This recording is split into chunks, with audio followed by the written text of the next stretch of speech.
Reject হলো কেন sir? এই তুমি বেরিয়ে যাও তো এখান থেকে। আমি বেরাবো না। তোমার সঙ্গে কথা বলবো, যাও তুমি। এই ভিডিও কর তো, তুমি যাও, ভিডিও কর। তুমি যাও। আপনি কে? কি তুমি কে? আপনি কে? তুমি কে? আপনি এই আরো রিজেক্ট করেছেন কেন?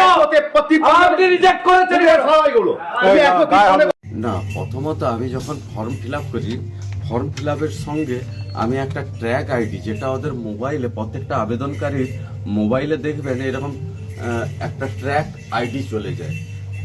আমি জানি ওদের মোবাইলে তো মেসেজ, অনেক মেসেজ গিয়ে ওটা খুঁজে পাবে না, তাই আমি ওদেরকে আমি নিজের হাতে লিখে দিই, যাতে ভবিষ্যতে ওর যে ভোটার কার্ডটা কি অবস্থানে আছে সেটা জানতে পারে।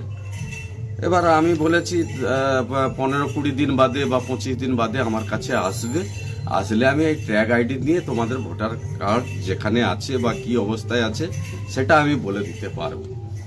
তো ঠিক আছে, কিন্তু হঠাৎ করে দেখি মেসেজ যাওয়া শুরু হয়েছে, রিজেক্টেড মেসেজ।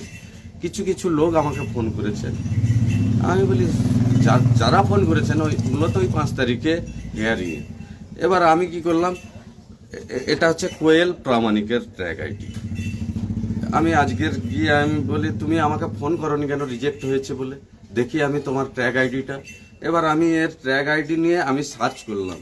দেখুন, এসিআই নেটে একটা ট্র্যাক আছে, সেটা থেকেই বোঝা যাবে কিভাবে। এসিআই নেটে গেলাম, নেটে যাওয়ার সময় দেখুন এখানে কোয়েল প্রামাণিক দেখাচ্ছে। দেখুন 6 নম্বর ফর্ম কোয়েল প্রামাণিক, কত তারিখে ফিল আপ করেছে সেটাও আছে, কিন্তু 4/1/2026 লেখা আছে। 4/1/2026 ফর্মটা ফিল আপ হয়েছে 4/1/2026 তারিখে। এবার 4/1/2026 তারিখে ফিল আপ করেছে, 5 তারিখে হিয়ারিং হয়েছে। তাহলে এইবারে দেখুন, আমি যখন এটা মেরে দিলাম, মেরে দেওয়ার পরে দেখুন সাবমিট ডেট 4 তারিখ, বিএলও অ্যাপয়েন্টেড 4 তারিখ, ফিল্ড ভেরিফাইড হয়ে গেছে।